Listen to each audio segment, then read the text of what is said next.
TAJ MCCOY. Welcome to Talia's Book Nook. Thank you so much. Hope I'm you're so doing excited well. to be Hope here. you're doing well. Early congratulations on the Dating Prohibition. Thank you so much. September I am 2nd. so excited about this one. Yeah, and congratulations on, as I was finalizing my questions, I said, let me just do one more scan to finalize my questions. And I totally forgot Savvy Sheldon Feels Good as Hell. The movie The is movie. upon us. I forget too, if it makes you feel any better. Honestly, I'm so detached from the adaptation part that I like friends often have to remind me that it's happening and they'll ask me questions and I'll be like, I don't know. I couldn't tell you. Well, we'll talk about what you do know in a little bit, but I want to welcome you to Talia's Book Nook. Thank you so much. Thank I'm you. glad I got you today because I'm like, I think when I first reached out to you, I said, what about September 3rd? And obviously you're on a book tour Yeah, because your book comes out the day before. that's right. So thank you so much for taking the time. My pleasure. To Thank chat. you for the invitation. So in true Talia's Book Nook fashion, we got to do a game. We got to start off with a game. Okay. This is going to be a rapid fire of Oh questions. boy. First thing that comes to mind, it's only 10. You Okay. got this. And for everyone else in the audience, please reserve your questions until I say so, because I don't scroll. I'm not scrolling. You ready? Yes. All right. What book in your catalog is underrated? Mm, that's a great question. I would say, I mean, honestly, I think Savvy's the underrated one. And I know she's being made into a movie, but I feel like she gets a bad rap because of circumstances that were outside of her control. Okay. And, like she had a bad breakup, but the guy was really anti her size, anti her work ethic, anti everything that she was about. And people felt a way about that, but that's real life. And we deal with that all the time. And so I feel like people didn't give Savvy a chance because they didn't like that aspect. And I get it. Not every book is going to be for everybody, but to me, like that was my heart. And for me, like I actually went through things like that. And Okay. so to know that those things exist and to acknowledge that those things exist to me is important. And so that's my baby right there. Okay. I will ride for Savvy. And your baby's a movie, so it's Yeah, underrated no more. that's right. What was your last 5-star read? Oh, you already know it was August Lane. You know what? That's on my TBR for this month. I've heard so many good You things. must. You must read it. It's so good. Regina Black is a dear friend, and I remember when she was starting this one and she was like, nobody's gonna get it. And I was like, I'm telling you, they're going to get it. They're gonna love it. And I'm so happy to be right. I haven't said I told you so to her, but I told you so if you're watching. That's wonderful. Yeah, every review, I think every article I've seen has nothing but like the highest praise. So I'm excited to get into it. I think I'm just waiting like for Libby to give me the Fair. audiobook. I'm just Totally waiting. fair. She's gonna make you feel some things, so be ready. Oh yeah, I could do emotional book. Like I could do it. I think people have already primed and prepped me for like, oh, this is gonna be emotional. It's gonna be heartstrings, all of that. Yeah. So I think I'm ready. And I think when I'm prepared, like I don't get as emotional. Yeah. Oh, this is what y'all are talking about. Yeah. But I've heard great things.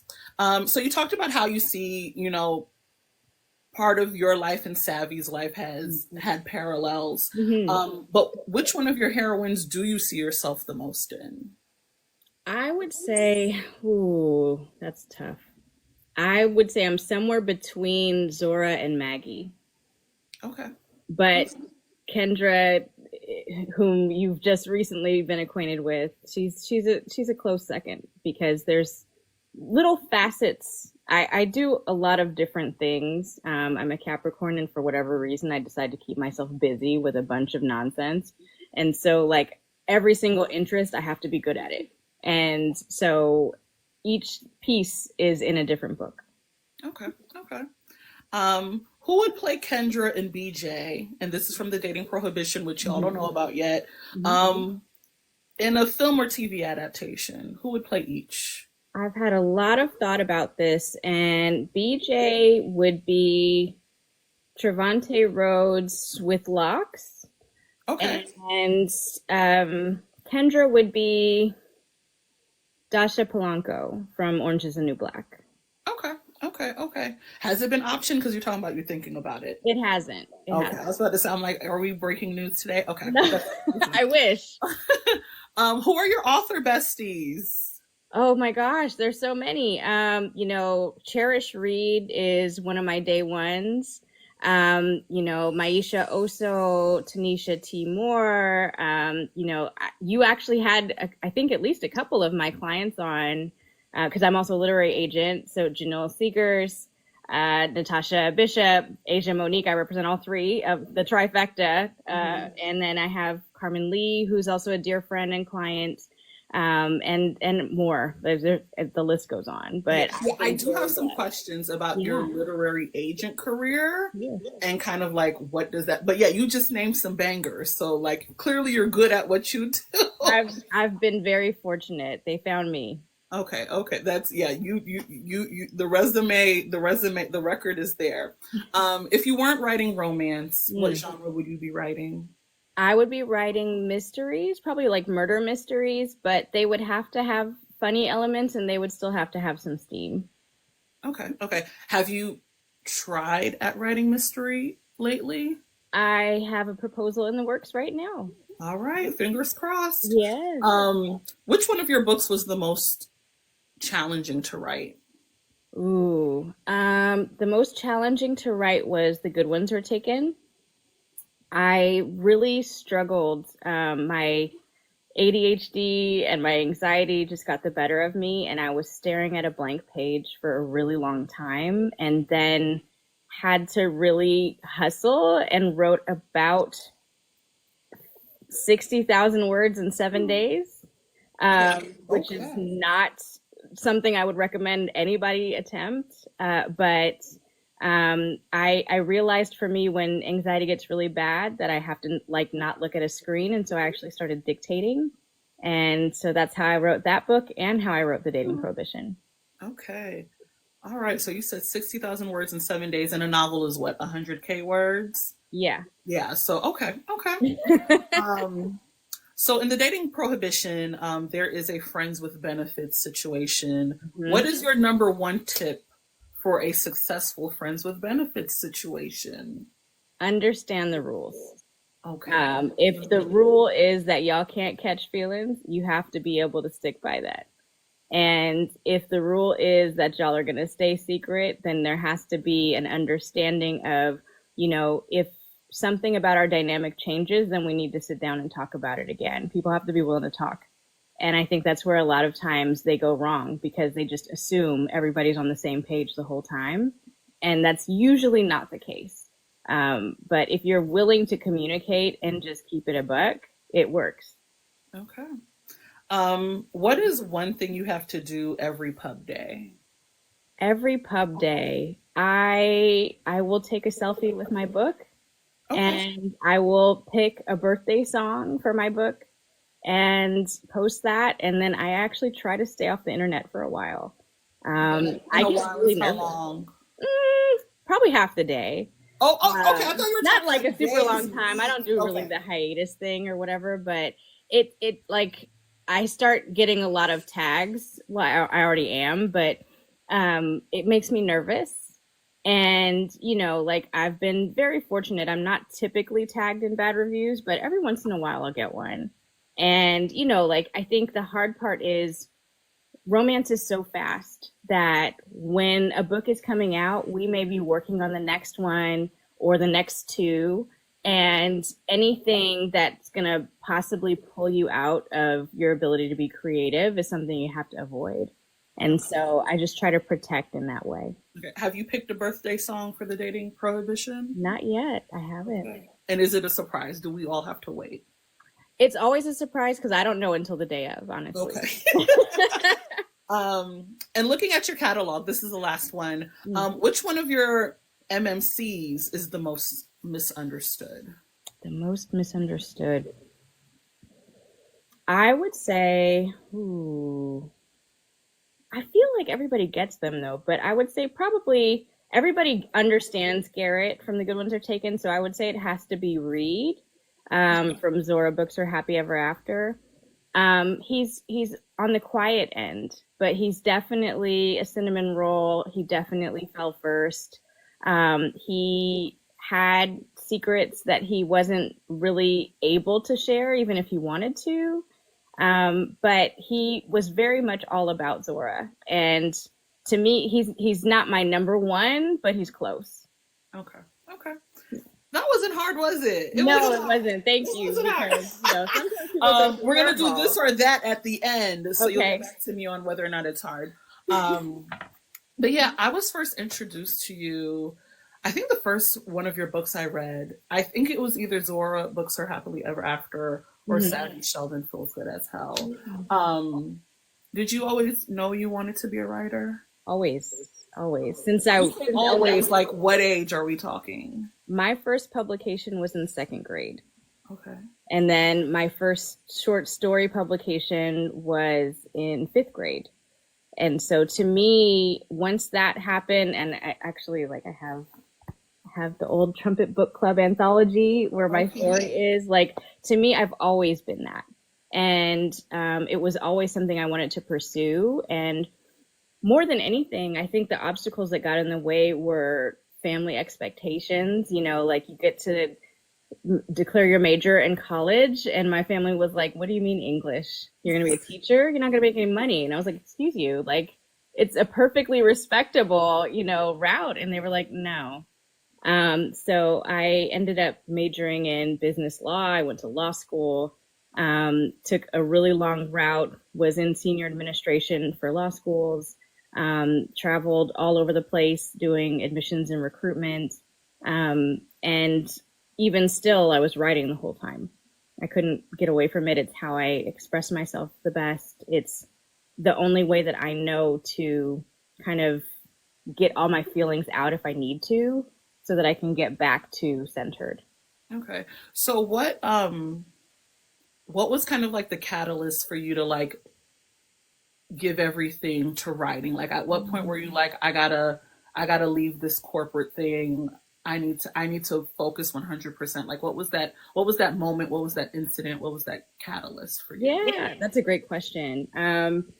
When I turned, I was around 35 when I was writing Savvy.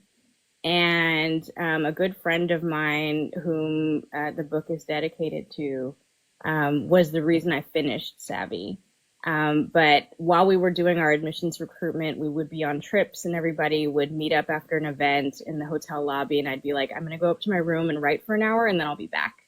And I just had to kind of piecemeal what I could do to finish. And in 2019, I got my agent.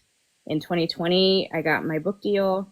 And it was, you know, basically the next year, I decided to just take a leap. California was getting really expensive. And so I was like, okay, let me move back to DC. And I went fully freelance, started doing some consulting work on the side along with my writing. And then I started agenting. And so I wear a few different hats, but I am my own boss. And I've been doing that ever since. And how does your family feel now? I think sometimes they're a little confused by what I do. Because they're like, wait, so you signed a contract, so a book is out now? And I'm like, no, it's going to be like 2 years. And they're like, so what are we excited about exactly? And I'm like, okay, well, never mind. We'll talk about it when the book comes out. Do they read your work? My dad reads my work, which is weird. My mom sometimes, I think, but my dad's always like, you know, you could warn me, like, if it's going to be spicy or whatever. And I'm like, well, I told you I would tell you which pages to skip if you would let me, but he doesn't. Has he read the Dating Prohibition yet? Does he get an arc? Does he get arcs? They don't get arcs. I make them purchase, because I'm like, every buy counts, guys. We need these things. Okay. That is so funny. Why romance? And the same way you knew at a young age you wanted to be a writer, at what point did you know you wanted to write romance primarily? That's a great question. I think the first romances that I attempted were when I was in law school. So I was around 28 at the time, and I was very much, I had gone through the chick lit era. I had, I think my first romances that I actually read, I was maybe 10 years old. And I had just blown through everything at the library. And so I just kind of pulled in whatever I could find. And, like I didn't always understand exactly everything that was happening in these stories, but it was interesting. And so for me, I think what I loved more than anything was how complex the characters got to be, how much they got to feel, and that no matter what, at the end, you feel good. And I think that that was just something that I really appreciated, and I wanted to create that experience for others. Okay. Can you talk about transitioning from writing to agenting? Like what was what compelled you to be like, I want to wear this additional hat in the Yeah. industry? I didn't know that I was going to go anywhere near agenting. It was not something that I had been thinking about. And once I got my book deal and we were having kind of our initial meetings and things like that with my editor, my agent and I had a lot of conversations. And she was like, there's something about the way that you navigate this space that makes me think you would be a good agent. And, having done law school admissions, queries that I receive from writers who want to be represented are very much like law school applications, and sample pages are very much like personal statements. But I've also done career development and directed that kind of a program. And so thinking about how to help guide authors as they're trying to figure out their pathway and their career path through this. All of it kind of feels like just transferable skills. And so about right after I got my book deal, I started apprenticing under an agent, and I did that for about a year. And then I officially joined an agency, which was Reese Literary. And I was there for almost 3 years. And then I joined Laura Dahl Literary Agency earlier this year. Okay. From as an author and an agent, what do you think makes a writer successful? Like what like the great writers that you see, what sets them apart from everyone else? Yeah, I think honestly, the biggest thing that sets them apart is their understanding that writing can always improve. The desire to consistently want to build and work on their craft, to learn more, to understand that each project should be an improvement on the last. It should never be where you're in a situation where you're like, okay, I'm already at my best. I don't need to learn anything else. Because I think that there's always room for growth, and anybody that is looking at this as a full career, the hope is that they would want to be learning and growing and continuing to build. I think otherwise things become very one note. And so I'm always, when I'm looking at potential clients, part of what I'm asking them is, in what ways are you trying to build your craft? Okay. Okay. That I think that's great advice. So I want to talk briefly about Savvy Sheldon Feels Good as Hell before we talk about the Dating Prohibition. Yeah. So I remember in late June of this year, I saw the headline, your book and maybe 5 others were selected to be turned into primetime movies for the CW. Yeah. One, congratulations. Thank you. And how did that come about?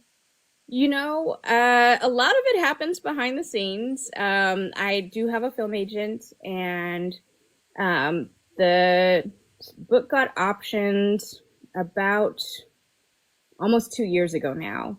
And last fall, we understood that there was movement and that there was the possibility of something coming. And then Harlequin had this huge announcement go up about 28 books that had been selected for potential adaptation, and mine was one of the first 6 to go out. And I was like, what are you talking about? And so my agent called me and she was like, did you know about this? And I was like, no. Did you know about this? And she was like, no. And I was like, does my film agent know? They didn't know either.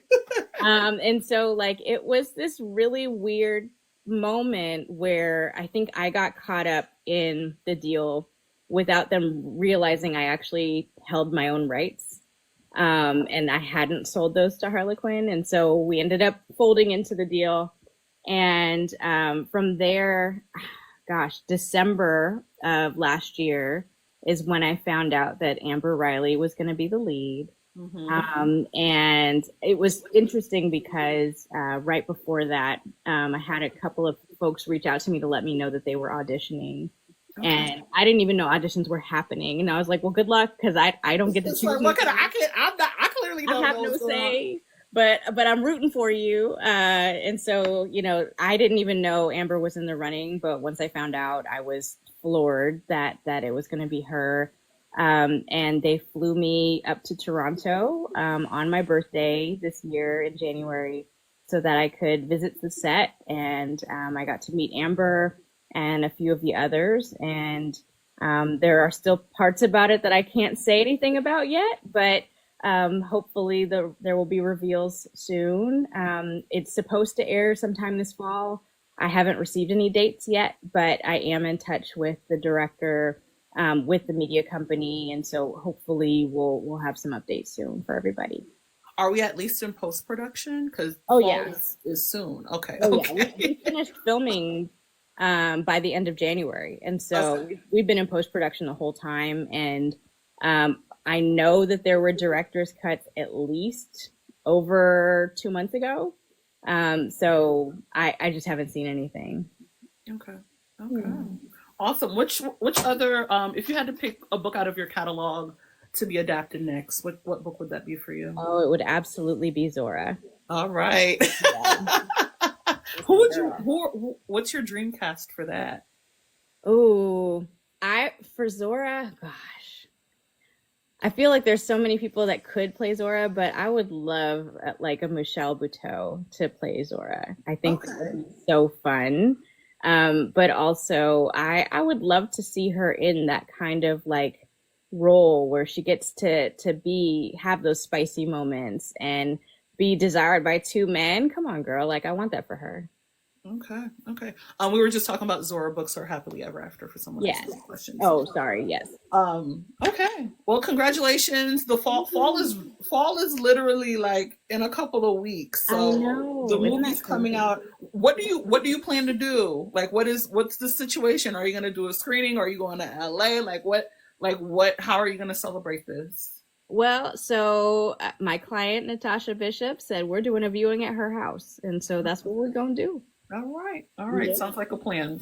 So on to the Dating Prohibition, September 2nd. Yes. For those who have not heard about the book at all, can you kind of like share a brief synopsis of the story? Sure. So it's primarily based in DC.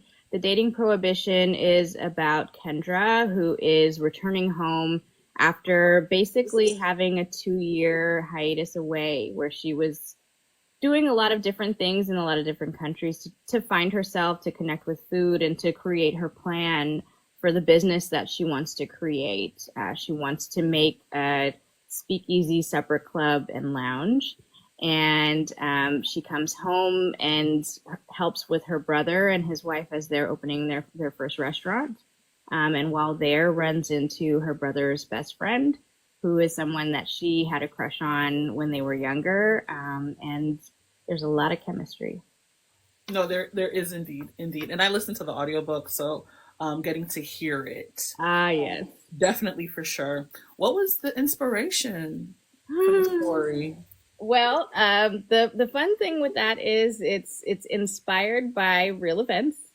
In your life or someone you know? In my life. Okay. I met someone, crazy chemistry, and he told me that I was off limits. And I was like, why? And he said, we run in a similar circle. I don't know. And I was like, okay, but what are you afraid of? And he said, like, if it doesn't work, maybe there's an and one of us have to leave. And I was like, well, you're related, so that's not going to happen. But also, I'm grown. I know how to conduct myself.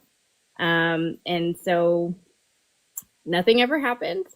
And I basically told him that I would write something inspired by our situation. And I wanted to make it filthy enough that he would feel away. Okay. And has this person read the book? not yet, but he does know that it's dedicated to him. And when he comes back to you being like, I read it, like, what do you think the reaction will be? I think there may be some regret. But I think there will also be some laughs. We're still good friends. And so the audience is funny. But, you know, I think it's one of those things where, you know, timing matters and people really can't do anything before they're ready. Hey, Tati.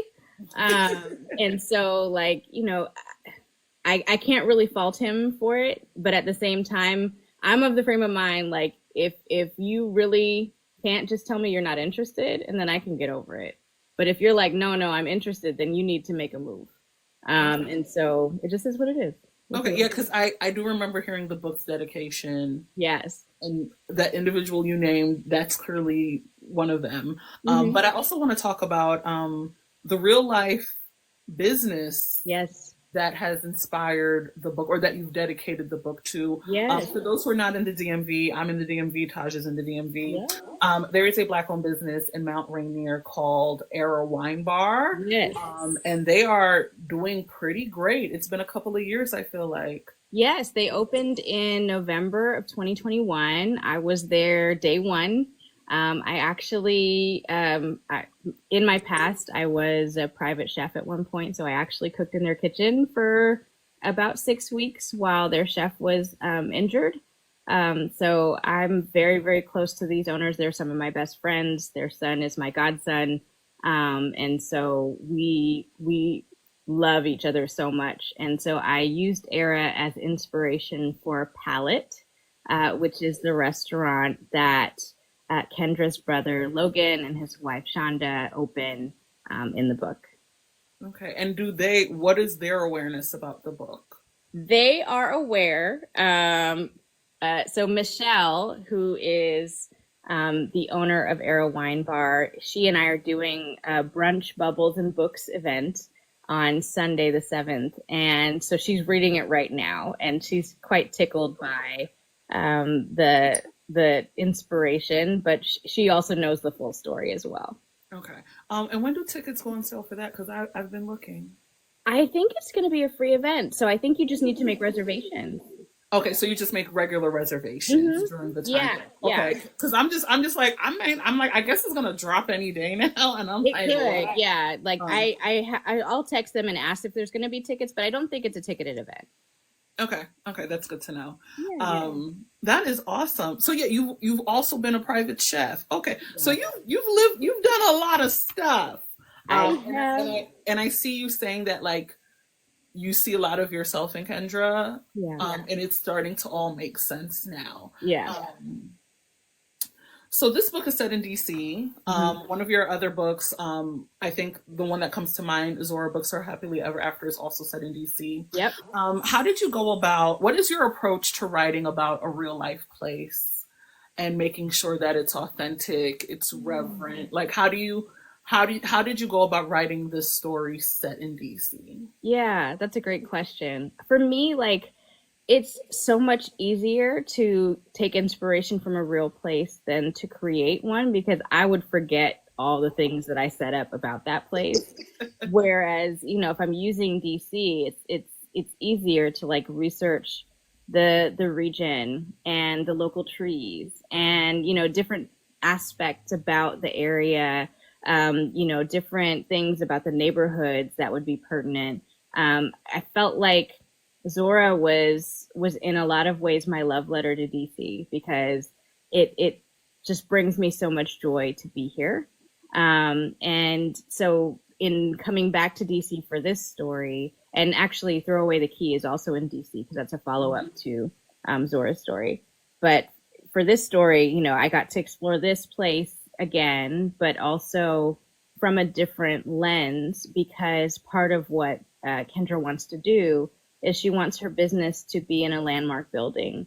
She wants to lean into the history and, you know, give that nod to, you know, the Renaissance. And make sure that people understand, that prohibition fed into it.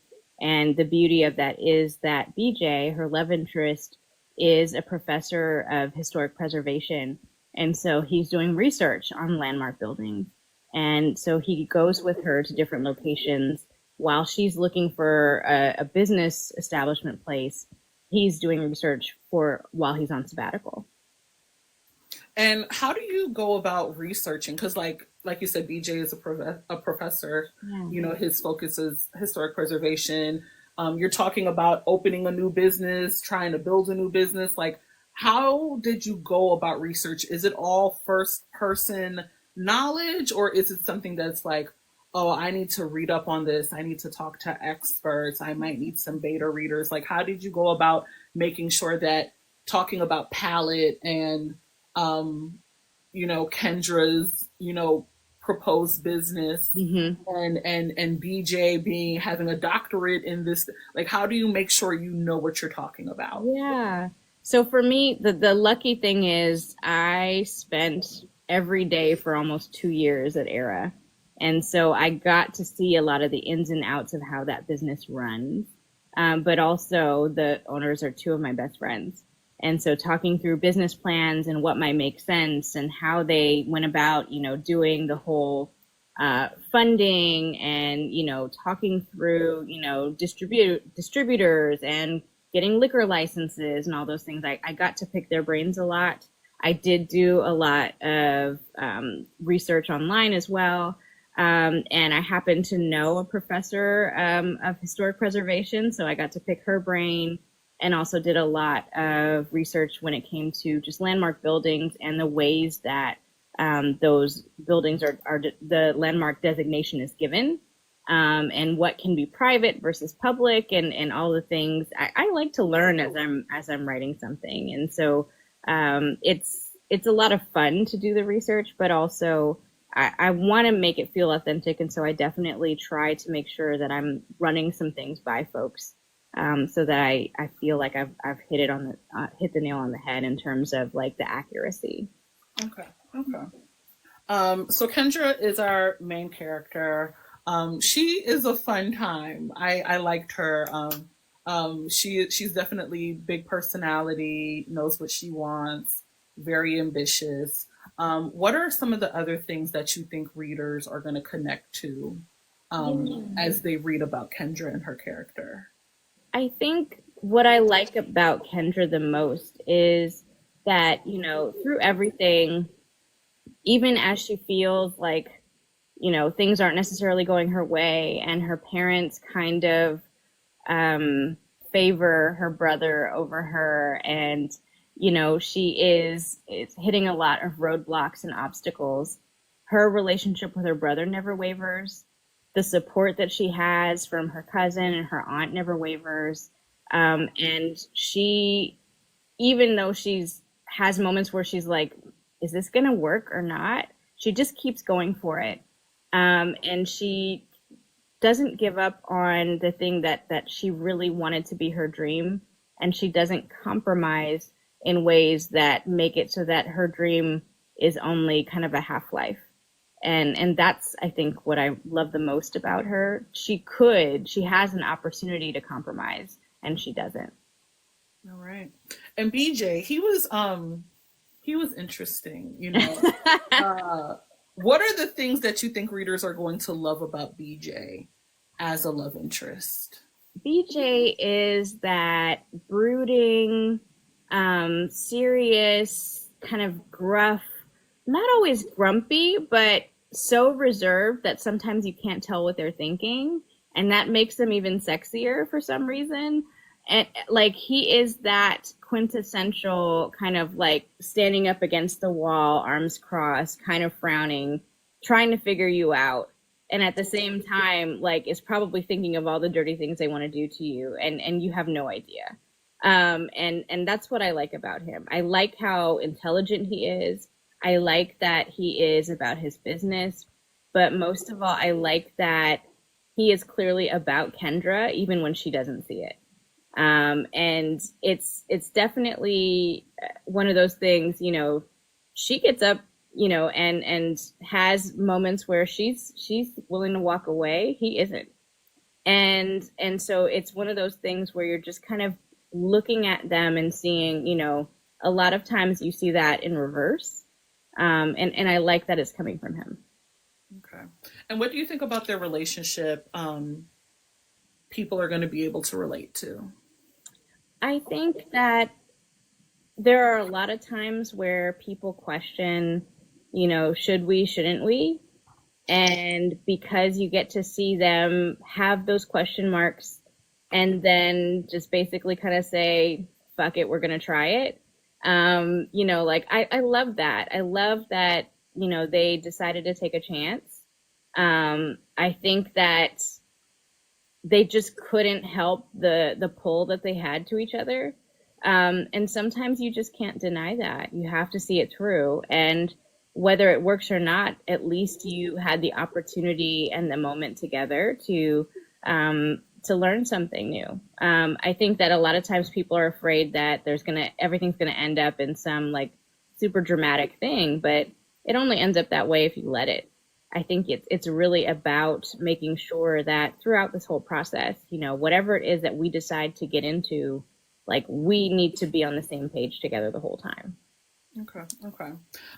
So I want to say maybe last weekish, Library Journal gave the Dating Prohibition a starred review. So congratulations. Thank you. And in that review, it said you are, quote, you have a deft hand at dialogue. What is your secret to good banter and chemistry? So now that I dictate all of my books, literally the first thing I write is the dialogue. And I talk it out, and I'm both people. And I am, I just kind of speak into voice memos and talk through everything. I'm a Capricorn, so I have like full plot done. There's a spreadsheet, there's all the things. But once I have all of those things together, I'll be like, okay, so what are the main points that are supposed to happen in this scene? Okay. And then I just start recording and I kind of talk it through. And once that's done and on the page, then it's like I fill in the setting and the physicality and the sensory details around that conversation. And so the conversation really gets to be the focal point. And I think that that's what makes for strong dialogue. Yeah. So are you just like talking, like not talking to yourself, but are you literally like simulating conversations between two people on voice memo? That's I don't do voices, but okay. Like, yeah, I'll just be kind of like talking back and forth. Sometimes I'll add a dialogue tag somewhere here and there, but for the most part, like I just talk it out. Like I look at what the scenario is supposed to be and I think about, okay, well, what would they say? And if they were like, in a scene where they're just having their meet cute, what would make it funny? And what could be a way that they have some banter that leaves people like, oh, like that would be crazy if they said that, like the moments where the dialogue gets really reckless are a little funny on recording, but I still do it. It's hilarious. It's great. Okay. Something I really liked about the Dating Prohibition is Kendra's in her late 30s. So that's refreshing as someone in her late 30s or nearing her late 30s. And it's also set in DC.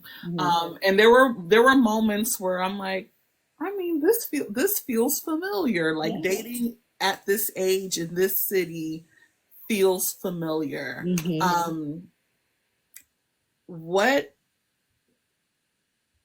What do you want to tell readers about being at this age in this in this particular city? Yeah. Well, I'm into my 40s now. I'm 43.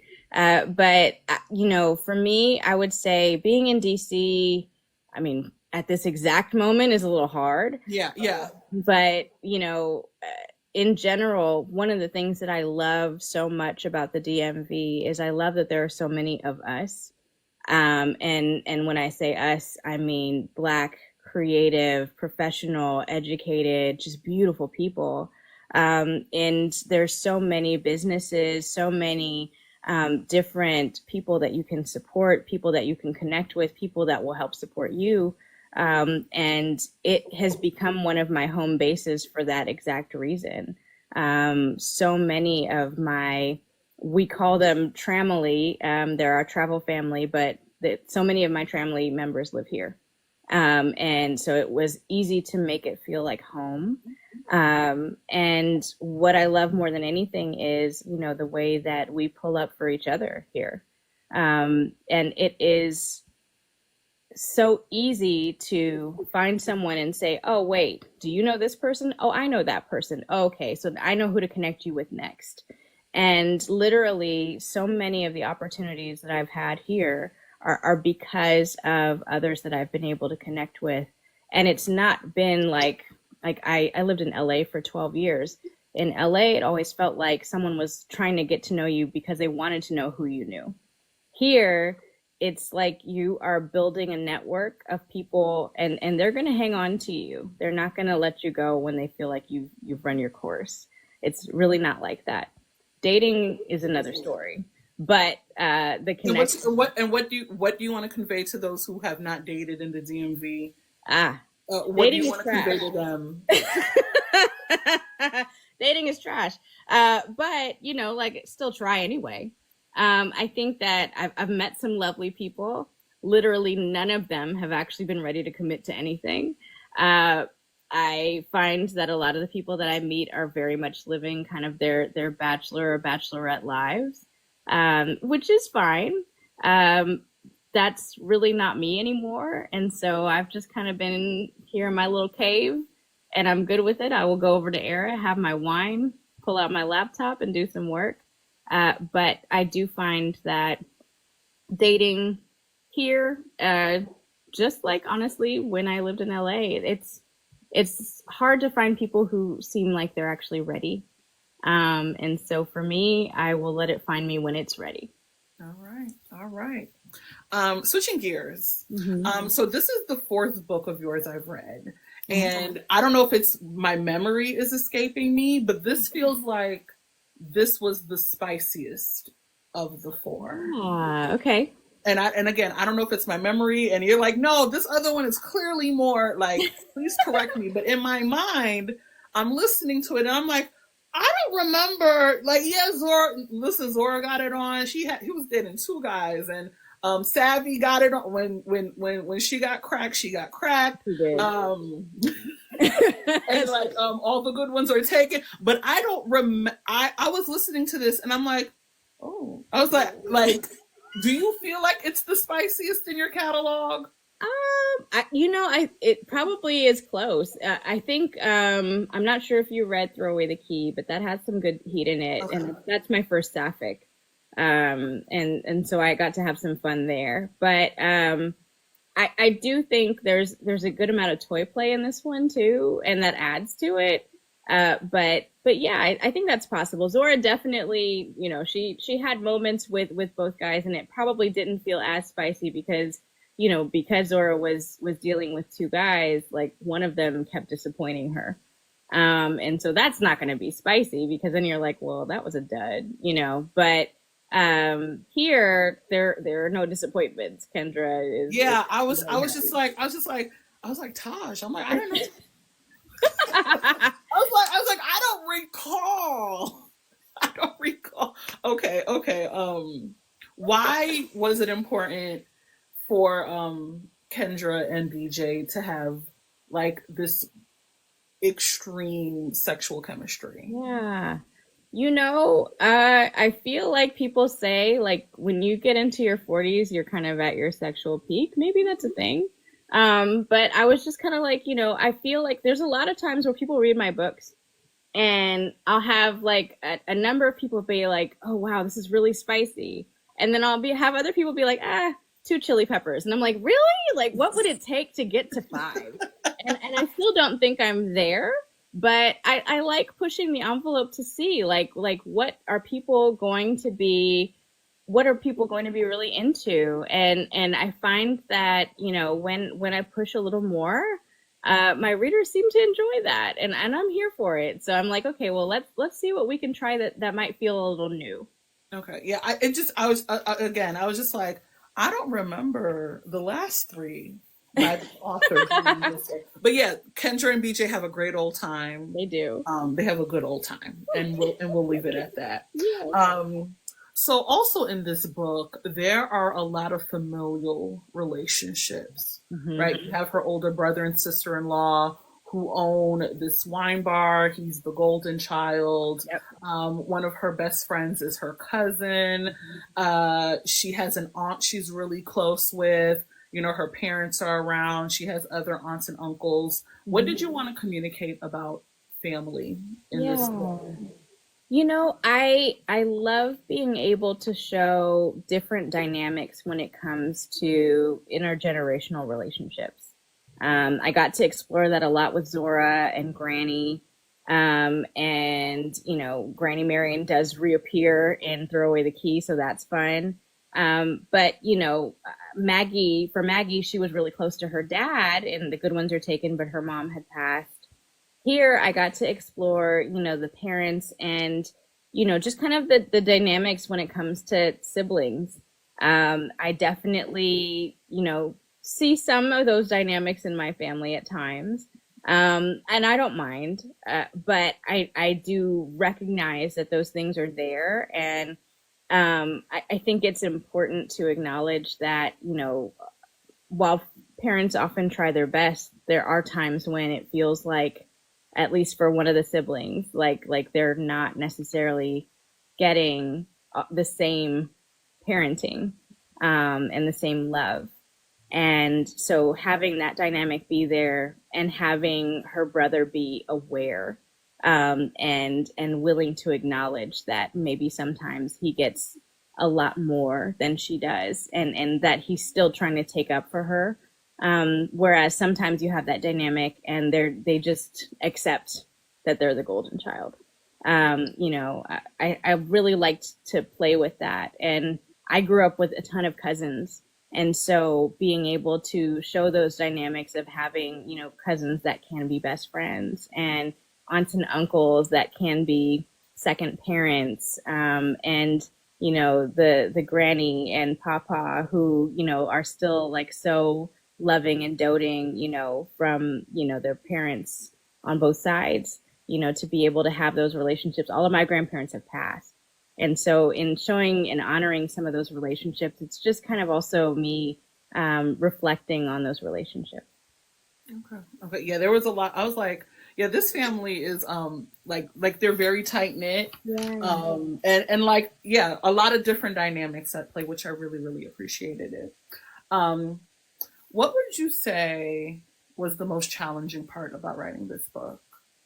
The most challenging part, honestly, the book itself came to me pretty easily. Getting it down and dictating it was arduous, but it worked out okay. Honestly, one of the hardest things was getting my publisher to accept my title. I kept fighting for the Dating Prohibition because I liked the wordplay when it came to prohibition. And I was like, you know, Black folks understand that Prohibition era fed into the Harlem Renaissance. We all know what rum runners are. We get it. And my publisher was saying, well, Prohibition sounds negative. And I was like, huh?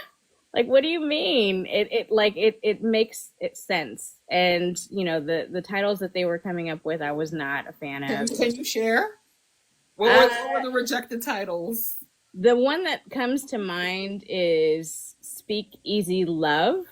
No. I was like, no. That does not sound like something I would write. It just also doesn't sound good. Like it doesn't. No. Well, and also, like, if you break up speakeasy into two words, that gives it a whole different connotation. And so for me, I was like, like I'm willing to fight for it. And I ended up writing this like really long email and listed out all of the reasons why it was the correct title, the Dating Prohibition, and that worked. So okay. Oh my goodness, yeah, that was terrible. so sorry. Well, but you guys have seen, like, I've had some titles now, like, and Savvy Sheldon feels good as hell. I didn't choose that. Zora books are Happy Ever After. These are mouthfuls, y'all. Like, the first title that I chose was the anthology, Even If the Sky is Falling. Okay. And I chose The Good Ones Are Taken. But Savvy went through 93 title changes before we landed on what it is. Interesting. Wow. Wow. I can't even think of like 90. I don't even know 90 words, let alone I could come up with like 90 plus titles. Yeah. Most of them are not good. That is crazy. What about this book are you the most proud of? I think the thing that I'm most proud of is I went outside of things that I knew in terms of professions, in terms of locations, and push the envelope in ways that I hadn't before. And every time I do that, it helps me recognize that I can and that it's safe. I think sometimes I worry mostly that people will think that there's some fault somewhere or some flaw and that I'll just get dragged for it. But, you know, like in doing the research and talking to, you know, professors and talking to professionals in the areas, and kind of like getting a sense of some of the things, some of it you start to realize, you know, there's nuance to everything. And so that leaves things that are going to be open for interpretation, but also people experience things differently. And so there is some space to take liberties. But also, I think if you're doing the research and you're finding things that you're confirming across multiple sources, I think it's easy to feel a little safer. Okay.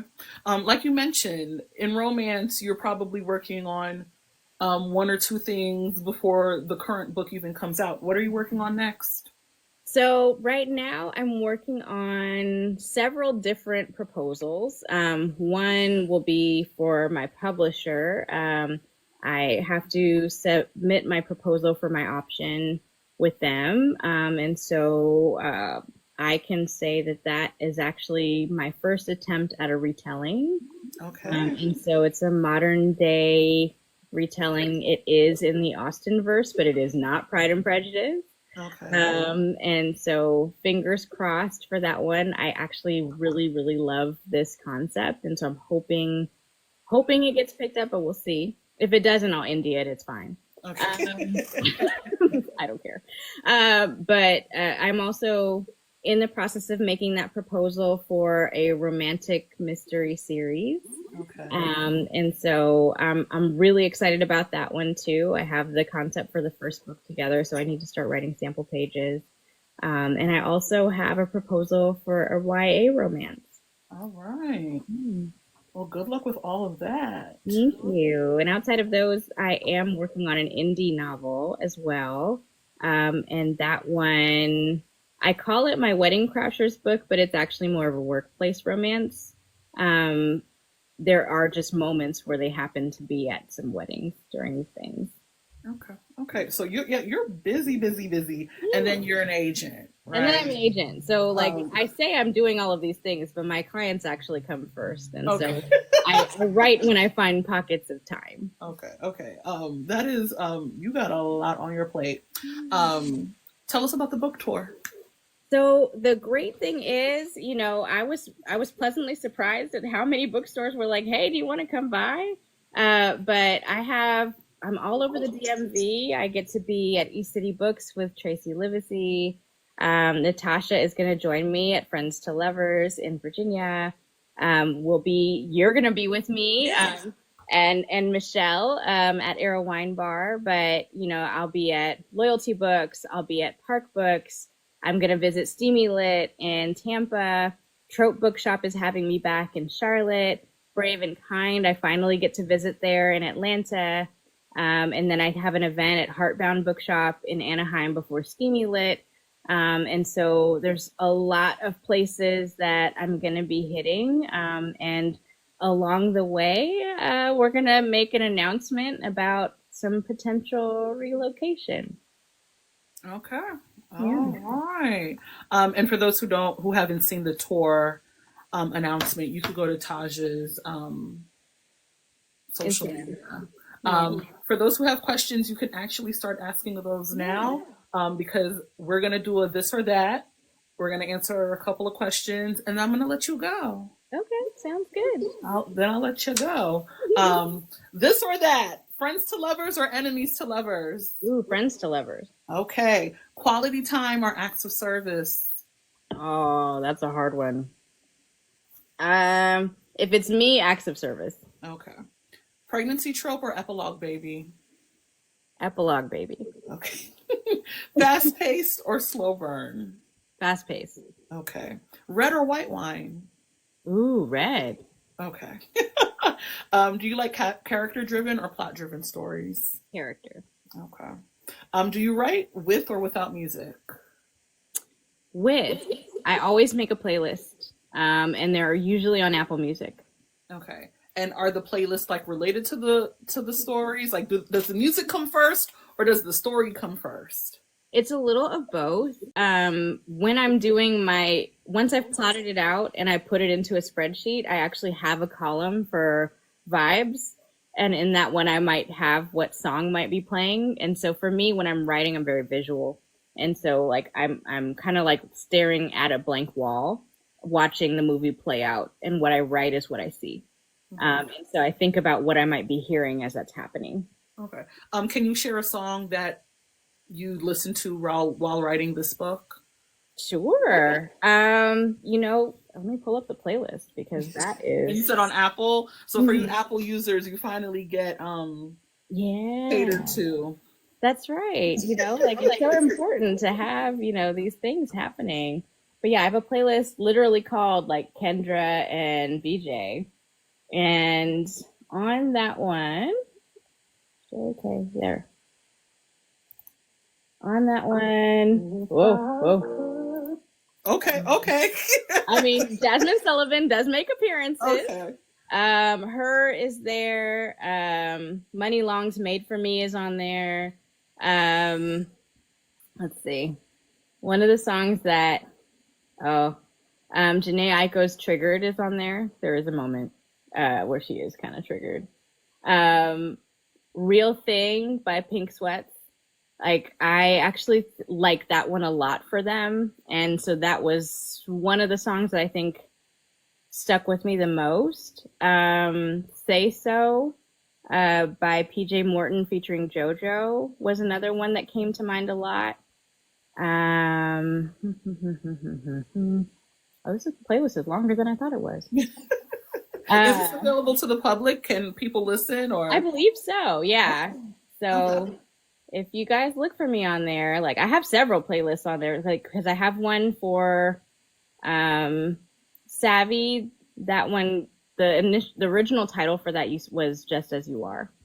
Okay. And it was too basic for the publisher. Okay. So that changed. But I have ones for each of my books on there. So.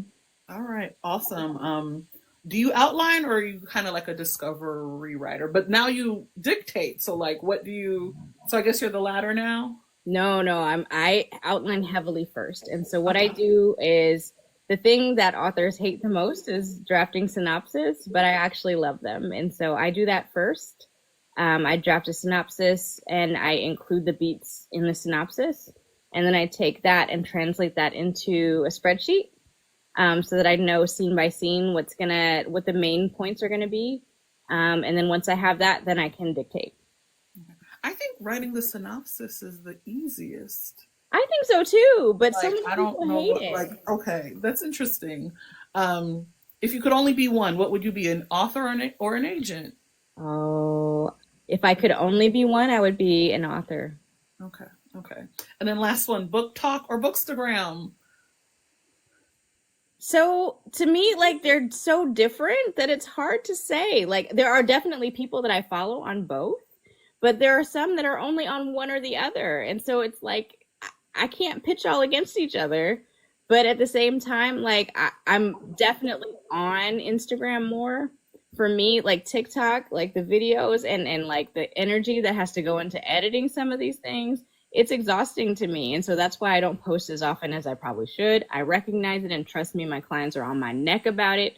But I'm working on it. I'm a work in progress. I'll get there, I promise. Okay. All right. That was the this or that. So we're gonna get into audience questions. And then we're gonna let you go. All right, let me scroll. Oh, I scrolled too far. I scrolled too far. Taj, do you or your agency represent nonfiction writers? I do, and they do. Okay, okay. What other genres do you like lean towards? Like you personally as an agent? Me personally, I'm a generalist. So I have a little bit of everything. I represent kid lit, I represent adult authors. I have fiction, I have nonfiction, I have illustrators. I have a lot of romance authors at this point. I have some who write kind of upmarket women's fiction. I also have a YA author. I have a middle grade author. I have some picture book authors. I have a couple of memoir authors, a couple of self-help authors. So it's a little bit of everything. I try not to completely close myself off to things because there will always be something in that genre that maybe I didn't know I was looking for.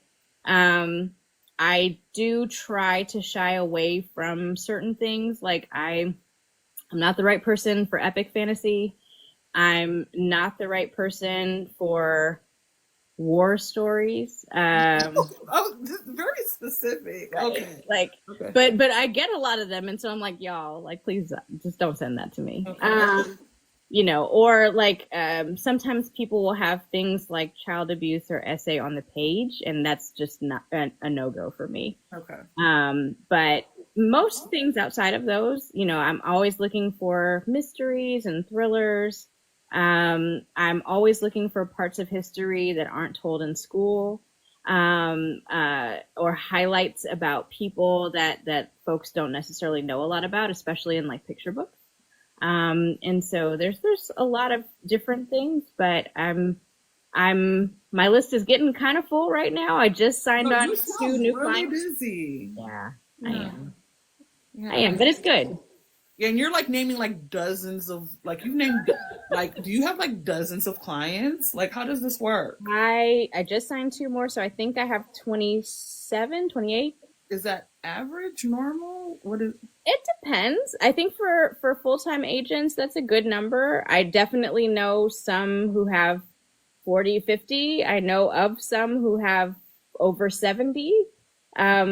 To me, I want to be able to make sure that all of my authors receive the same level of care. And so I'm never going to get to a super high number. But, you know, I think it's all about how people manage their lists. And my clients are all very prolific. And so there's just no way that I could take on a massive list. Okay. So you're full. Close. Okay. I'm very close. Like I haven't closed, but I will bother TAJ MCCOY, y'all in the audience. Yeah, please don't all query me. There's some great people at my agency, I promise. But I also understand it because, you know, like there aren't a ton of Black agents out there. And, you know, I think especially, you know, because I'm also an author in this industry, I am extremely focused on, you know, BIPOC authors especially, but also just making sure that my clients have the advocate that sometimes I definitely know that I needed, but also I can help, you know, with my clients in terms of helping to set expectations and help them understand some of the things that may come and that they may face while they're in this industry. Okay. Yeah. Do not say, oh, I saw you on TikTok. Like, do not bother TAJ MCCOY. Someone wants to know, will Joan be getting a book? Joan will not get a book. I love Joan. Joan is actually one of my favorite side characters, but because Joan is very much booed up, she does not need one. She ain't going nowhere. She and Beth are solid. Okay. But also, like, you've gotta watch. If you haven't read Maggie's book, you see more of Joan there and what happens with her. Okay. Someone asked what's the release date for the Zora sequel. I did not know.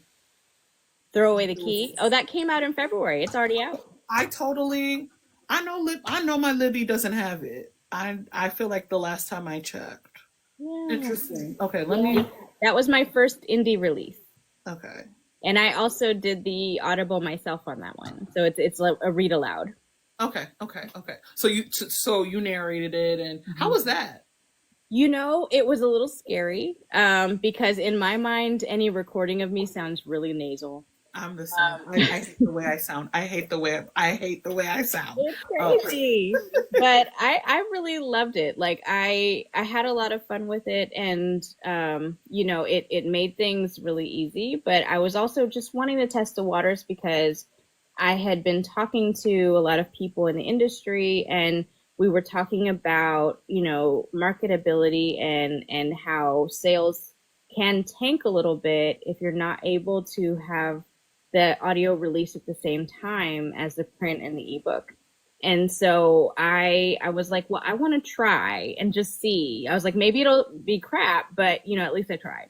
And so I decided to try it, and I've had some really close friends message me and say, you know, I love that I'm hearing your voice.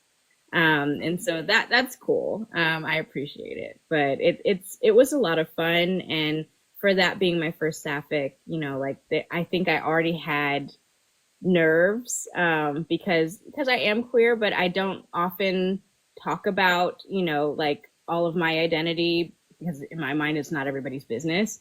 But you know, like in delving into that side, I think I had my own nerves about, you know, how people would receive me, and how they would receive that story. But I kind of let that go, and I don't really worry about it now. Okay. Shout out to you narrating your own book. That is that's work. Any upcoming releases you're looking forward to, like your 27 clients? Whose releases are you excited for? Well, so I will tell y'all, I am definitely on JL Seeger's neck for the second installment in that political series, honey, because we need it. I think it's one of my favorite books I've read this year. It's so good. It's so good. I like, listen, I'm so in love with that, but I would say keep a lookout. You know, Morgan Elizabeth is also one of my clients, and she's got her first paranormal series starting next year. That's going to be a lot of fun. We have all kinds of things coming from Natasha Bishop. She's going to have something coming out this year. I want to say book 2 in Forever Falling. That comes out. Oh, that's something else. Mm-hmm. Okay. I interviewed her in December. Yeah. I think she was like my first guest on Talia's Book Nook. So I don't remember what she told me in December of last year. So it's the next book in her Lost and Found series.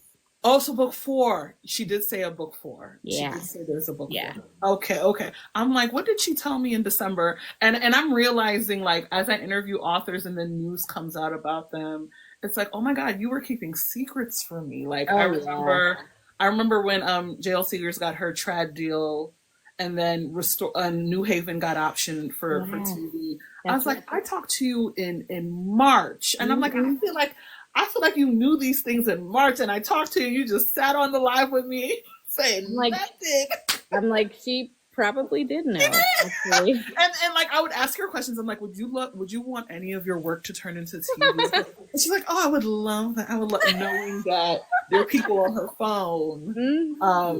That is so fun. But yeah, anytime I interview an author, I'm like, y'all not even like being transparent with me, because you know, there's always things, like there's definitely some things that we haven't announced yet that are still coming, so stay tuned for sure. Okay. Someone wants to know, what's the last book that you read? I know you talked about August Lane being your last 5-star, but what was the last book you read? The last book that I read that is actually already out is August Lane. I've definitely read some things that are not yet out, that I don't think I can talk about yet. But I happen to see things super early because I'm an agent. And so I've definitely seen some things that are really good. I wish I could talk about them. Maybe no, keep your secrets, please. Yeah. Someone says, I'm a new fan. Which book should I begin with in your catalog? Oh man. If you are located on the West Coast, I would say start with Savvy Sheldon Feels Good as Hell. If you're located on the East Coast, start with Zora Books Her Happy Ever After. Not an East Coast versus West Coast. But I'm telling, there's something about it like that. You get that vibe, and then you're like, oh, okay, I can see it. I'm there. You know, I think that there's something to that, and I always do that. Like, I'm like, oh, you're in DC, you got to read Zora first. Okay, interesting. Yeah. Okay. All right, so regional depends on where you are, Miss Carla. I think these are all the questions. Thank you so much. I know we're over time, but it was wonderful talking to you. Early congratulations. I'm planning to go to the wine bar. Yes, please do. I would love to see you there. It's going to be so much fun. Yeah, I'm excited. I haven't been to Arrow, but it's been on my radar because it's Black owned. So now is my chance. This will be Black owned, and they actually just won Best Wine Program in DC. From the Rammies. Yeah, congratulations to them. So an award-winning wine program. That's right. That's right. And it's also, it's going to be a book event, but it's also going to be a party. And when you come, you'll learn why. Okay. So a party. Okay. Mm-hmm. All right. I'll mentally prepare for the party. Yes. Yeah. But thank you so much for all of you who are tuning in. If you missed any part of this interview will be available on my YouTube tomorrow. Wonderful. Thank you so much. I'm gonna let you go. You could stick around. We're gonna stick around until like 10. But if not, have a great night. Early congratulations. I'll see you on the 7th. Definitely. And yeah, enjoy the rest of your evening. I will look forward to seeing you soon. Y'all have a great evening, and I'll talk to you. All right, bye.